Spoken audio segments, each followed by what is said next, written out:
Au sommaire, une représentation de l'agence Emploi Jeunes dans la commune de Treichville. Daniel Kablan-Duncan, le Premier ministre ivoirien, a procédé à son inauguration. L'Union nationale des auto-écoles de Côte d'Ivoire, UNASI, a animé une conférence à la Maison de la Presse à Abidjan. L'UNASI pour le retour de l'ordre dans le secteur des auto-écoles en Côte d'Ivoire. Bonsoir à tous et merci de nous rejoindre sur la première chaîne panafricaine d'information économique Business 24 Africa. C'est désormais officiel, l'agence Emploi Jeunes est depuis mardi 28 juin représentée dans la commune de Treichville. C'est le Premier ministre ivoirien Daniel Kablan-Duncan qui a procédé à son inauguration. C'était en présence du personnel de l'agence Emploi Jeunes, des jeunes de la commune de Treichville ainsi que des partenaires techniques et financiers de la structure. Marie-Josée Kwasi nous en dit plus. Ce bâtiment, dont le coût n'a pas été révélé, a été inauguré ce mardi 28 juin par le Premier ministre ivoirien Daniel Kablan-Duncan, ministre de l'économie, des finances et du budget, en présence du ministre Sidiki Moko Touré, ministre de la promotion de la jeunesse, de l'emploi des jeunes et du service civique, et de François-Albert Amicha, ministre des sports et loisirs. Il s'agit d'une nouvelle antenne de l'agence Emploi Jeunes. Cette déconcentration de l'agence Emploi Jeunes vise à créer une proximité avec les jeunes demandeurs d'emploi. Daniel a saisi l'occasion de rappeler les efforts du gouvernement ivoirien en vue de l'insertion des jeunes. Il a aussi profité pour féliciter le ministre de la promotion de la jeunesse, de l'emploi des jeunes et du service civique pour le travail abattu depuis sa prise de fonction à la tête de son ministère. Le Premier ministre a terminé son propos en invitant les jeunes à fréquenter régulièrement cette agence afin de saisir les opportunités qui s'offriront à eux. Pour Sidiki Moko Touré, cette nouvelle agence fait partie des sacrifices consentis par le gouvernement ivoirien pour le bien-être des jeunes. Il a souligné que la déconcentration de l'agence Emploi Jeunes vise à renforcer sa présence sur le territoire ivoirien. Dans la quête du plein emploi des jeunes, l'ouverture d'autres agences sont en perspective. Déjà sur le district d'Abidjan, nous avons 2 bureaux qui existent, deux agences régionales. Nous comptons ouvrir incessamment une représentation à l'université de Cocody et bien sûr notre représentation à Cocody précisément pour adresser les différentes entreprises qui vont offrir des possibilités d'emploi aux jeunes. Donc un bureau VIP si vous souhaitez qui pourra être là où qui pourra accueillir les entreprises qui vont offrir des offres d'emploi à nos différents jeunes. Donc ça c'est pour le district d'Abidjan. Pour tout l'étendue du territoire, nous allons nous déployer au fur et à mesure des ressources qui seront mises à la disposition de notre ministère par l'État de Côte d'Ivoire. Quant aux jeunes de la commune de Treichville, ils ont salué cette initiative. Bon, d'abord une agence Emploi Jeunes, d'abord c'est une bonne idée pour nous les jeunes, puisqu'après les études, c'est vrai, on doit s'insérer dans le tissu social. En tant qu'agence Emploi Jeunes, on suppose qu'il va d'abord traiter nous en tant que jeunes et nous trouver un emploi pour s'insérer. Moi, je pense sincèrement que c'est vraiment une bonne idée. C'est bienvenu parce que d'abord, ça va nous rapprocher plus de l'agence de Treichville au lieu de se déplacer pour aller au plateau. Donc, à mon avis, vraiment, c'est un geste salutaire de la part du gouvernement. Autre temps fort de cette cérémonie, la mise en service du cyberespace de la dite agence. Il s'agit de familiariser les utilisateurs à la recherche de l'emploi par l'usage de l'outil informatique. Cet espace va faciliter l'accès des jeunes aux offres de services de l'agence Emploi Jeunes dans les meilleures conditions.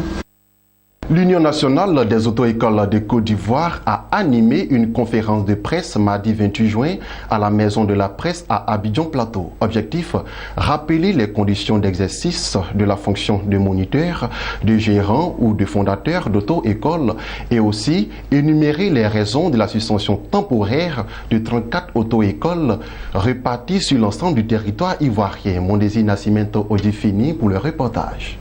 Face à l'accroissement rapide des auto-écoles exerçant dans l'informel à travers les coins de rue en Côte d'Ivoire, les responsables de l'Union nationale des auto-écoles de Côte d'Ivoire, UNASI, sont montés au créneau pour un dernier rappel à l'ordre. Ils ont animé une conférence de presse avec pour objectif de préciser les conditions d'exercice des différents acteurs d'écoles d'automobile.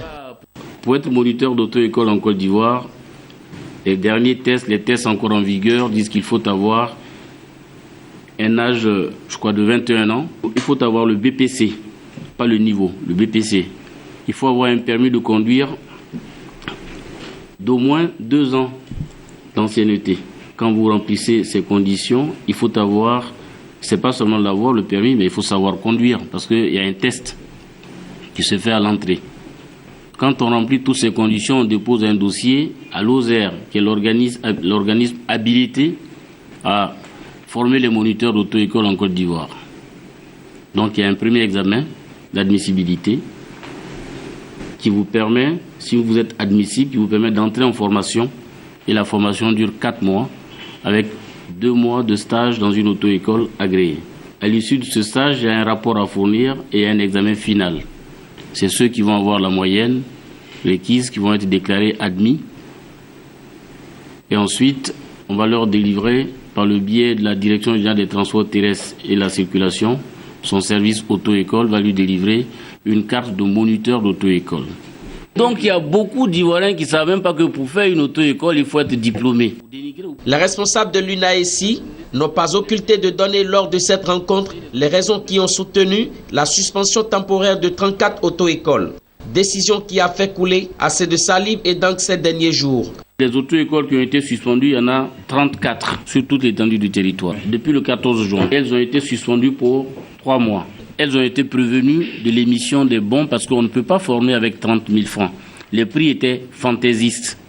Donc, ils ont été appelés, ils ont été approchés pour leur dire est-ce que réellement vous êtes subventionnés? Parce qu'ils mettent sur les bons subventionnés, ils mettent le prix 150 000, on barre 150 000 et on met 30 000, si comme les 120 000 étaient subventionnés par la personne qui a sa photo sur le bon, alors que c'est de l'arnaque. Le président national Guillaume Koko a saisi la même opportunité pour adresser son plaidoyer aux autorités en charge du transport afin que l'élaboration d'un plan national de formation puisse être une réalité. La vision de l'UNAESI, c'est de passer d'auto-école, c'est tout simple, c'est de passer d'auto-école à une TPE, pour qu'on puisse avoir des auto-écoles modernes et modèles et qu'on puisse vraiment booster la formation et contribuer à la réduction du nombre des accidents dans ce pays qui en a tant besoin. L'UNAESI est l'instance faîtière des acteurs de l'auto-école en Côte d'Ivoire. Elle œuvre pour une meilleure formation routière et une conduite sans être un danger pour soi ni pour les autres. Poursuivons ce journal avec cette fois ces informations en images. En Algérie, les médias électroniques sont concernés par le communiqué rendu public du 28 juin 2016 par le ministère algérien de la Communication. Hamid Green indique que ces plateformes seront soumises aux autorisations d'exercice des activités de communication. La loi exige des médias en ligne un traitement journalistique de l'information. Mais nulle part, il n'est requis une quelconque autorisation ou le moindre agrément. En fait, la législation algérienne est muette à ce sujet. Les médias en ligne sont tout juste astreints aux principes généraux de l'information, c'est-à-dire respecter la Constitution et les lois de la République, la religion musulmane et les autres religions, l'identité nationale et les valeurs culturelles de la société, la souveraineté nationale et l'unité nationale, les exigences de la société et de la défense nationale. Rendons-nous en Tanzanie où la compagnie minière norvégienne Helium One a déclaré avoir découvert avec une équipe d'experts un gisement de 1,5 milliard de mètres cubes d'hélium dans la vallée du Rift. L'hélium est un gaz rare utilisé dans plusieurs domaines, notamment dans les scanners médicaux, les télescopes, la cryogène et aussi pour gonfler les ballons lors des fêtes.